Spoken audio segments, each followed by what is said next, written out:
Mustafa Chirimwa oyifo ne firi ne botom se wode yekọ nanso emrahye bedwani adwen se o record no ano susu se ya trobi na wo twa to ne so keke ene la ye registration sa ko kwa isi wo so mo ya enti nso me ye part ba ani na ye go se process be dey e be koso na me kam obi ba se me be guarantee ye dey ama ti mi duru ha na ene the party executive e wo ena mo ye se obi abo obi aso ti MP bu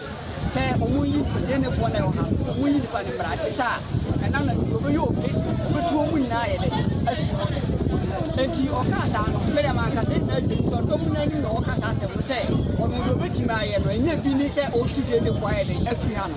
enti mi phone so se me bodo wa na me nya akọ me yi phone se ya na personal assistant I friend Derek o jane chen o so jame chen bia se me ya record na so me ya recording bia de mu ya se MP ayi yiri me pampe wie gede agi phone e dia bo ho police ni pa na cho so wonyai na nya record na me na MP asagi phone dia bo 3 times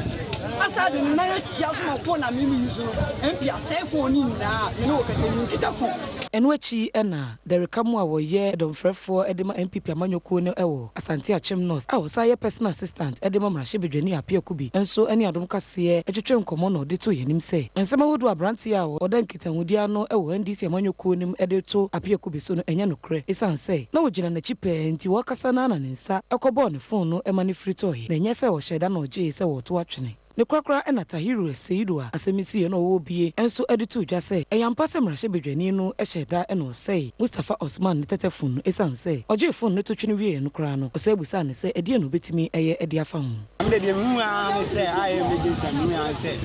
la bi dina ne la bi dina ne no ye de mu so yi ni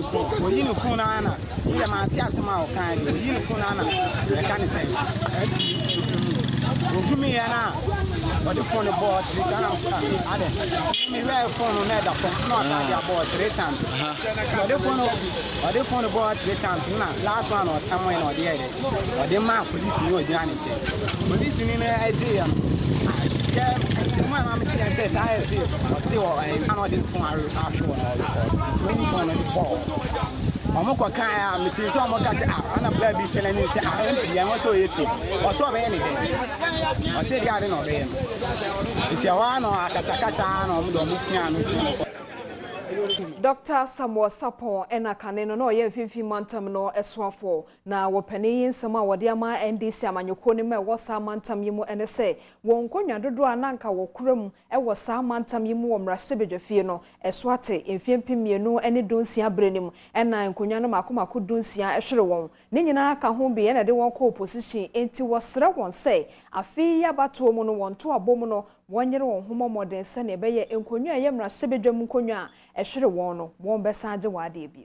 Mfimfi mantam so afo a watwa mu Samuel Sapon de afuto akwama NDC amanyoko ni na se eye 2020 aba Ghana ebeto no wo mo homoden se mfimfi mantam nkonya bebra NDC efri wonsa no obetumi agye sa nkonya ni nyina odesa nsemi tudwa